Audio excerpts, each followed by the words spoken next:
Assalamualaikum warahmatullahi wabarakatuh. Nama saya Farhana Sajida dengan NIM 21050974054 dari kelas Pendidikan Teknologi Informasi 2021B Universitas Negeri Surabaya. Di sini saya ingin menjelaskan mengenai standarisasi jaringan komputer untuk memenuhi tugas mata kuliah jaringan komputer. Standarisasi jaringan merupakan sebuah aturan atau ketentuan yang diharuskan untuk dipatuhi oleh setiap brand. Selain itu, standarisasi ini bisa juga disebut dengan aturan main untuk jaringan komputer.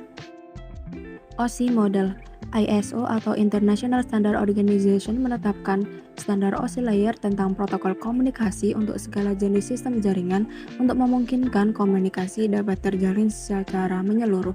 Dari sini dapat disimpulkan bahwa OSI layer merupakan sebuah konsep yang memungkinkan pertukaran informasi terjadi antara berbagai jenis sistem komunikasi komputer dengan menggunakan protokol standar yaitu TCP/IP. Protokol sendiri merupakan format aturan tentang proses pertukaran informasi antar komputer menggunakan TCP atau Transmission Control Protocol dan IP atau Internet Protocol. Sementara IP adalah sistem alamat dalam jaringan internet yang dihubungkan oleh TCP. Pada layar terdapat gambar yang memperlihatkan mengenai 7 lapisan layer yang terdapat pada OSI model.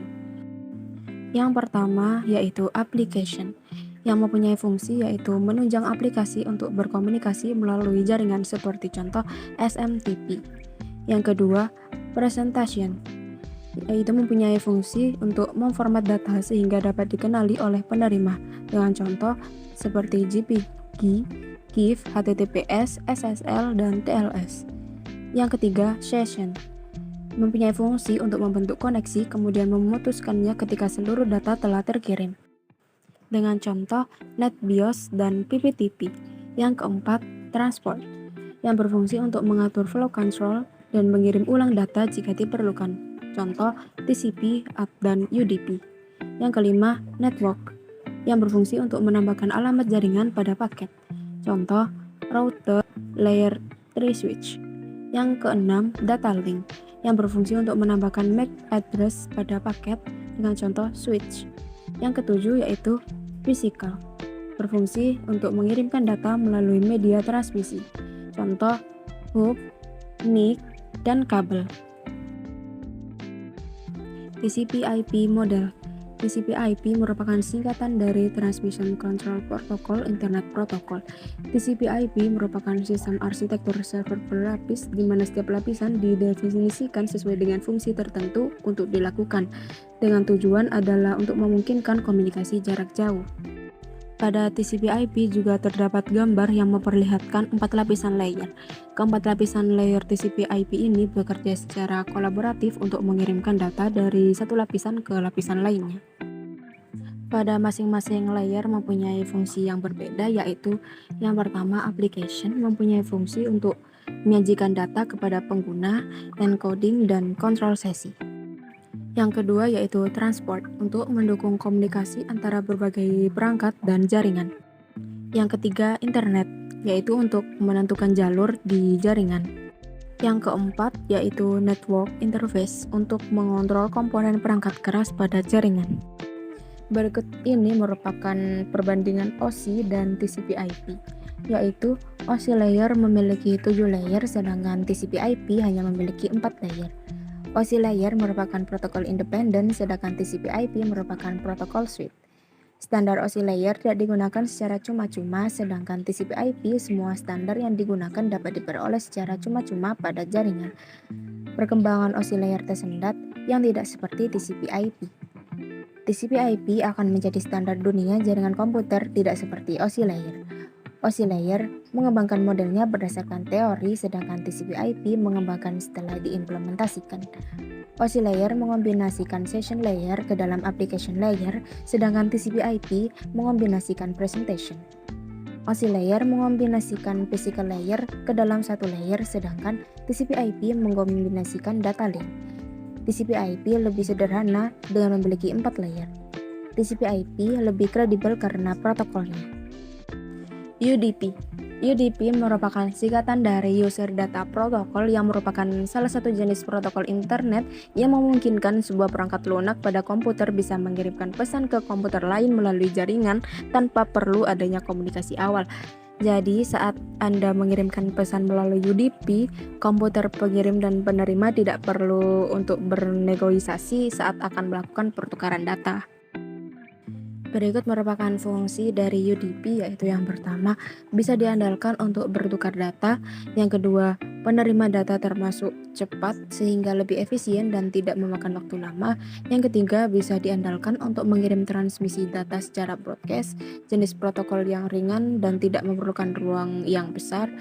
Yang keempat, tidak membutuhkan keahlian dari si pengguna untuk bisa mengirimkan pesan sehingga bisa digunakan oleh semua orang. Berikut ini merupakan perbandingan dari TCP dan UDP, yaitu TCP itu connection oriented atau berorientasi koneksi. Sedangkan yang UDP itu connectionless atau tidak terkoneksi. Selanjutnya yaitu TCP itu reliable atau bisa diandalkan, sedangkan yang UDP yaitu best effort. Lalu pada TCP itu bisa segment sequencing atau bisa diurutkan. Untuk yang UDP itu no sequencing atau tidak bisa diurutkan. Selanjutnya pada TCP itu bisa retransmission atau bisa transmisi ulang, sedangkan yang UDP itu no retransmission atau tidak bisa untuk transmisi ulang. Selanjutnya pada TCP itu handshake atau synchronization atau bisa jabat tangan atau sinkronisasi. Namun pada UDP itu non handshake atau tidak bisa untuk sinkronisasi atau bukan jabat tangan.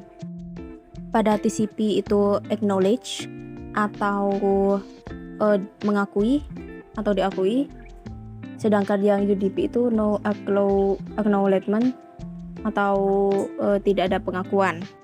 Yang terakhir yaitu pada TCP itu bisa untuk berbagi email, berbagi file, dan untuk download atau mengunduh. Sedangkan yang UDP itu untuk streaming suara atau streaming video. Network protokol atau protokol jaringan merupakan sistem yang memungkinkan adanya hubungan komunikasi serta perpindahan data antara komputer dengan jaringan. Pada sistem terdapat aturan-aturan yang harus dipenuhi baik oleh pengirim maupun penerima agar komunikasi dapat terjalin dengan baik. Secara singkatnya, protokol itu berfungsi sebagai media perantara yang menghubungkan pengirim dengan penerima.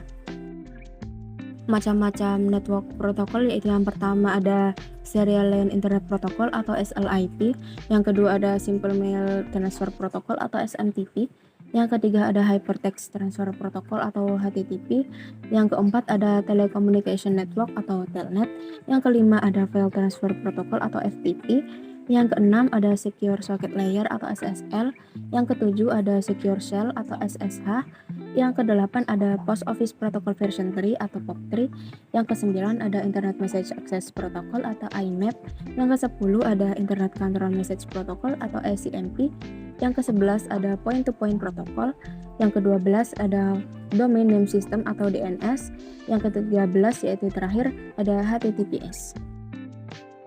Demikian penjelasan mengenai standarisasi jaringan komputer dari saya. Apabila ada kesalahan dalam penyampaian materi maupun kesalahan dalam membaca, saya memohon maaf yang sebesar-besarnya. Sekian, wassalamualaikum warahmatullahi wabarakatuh.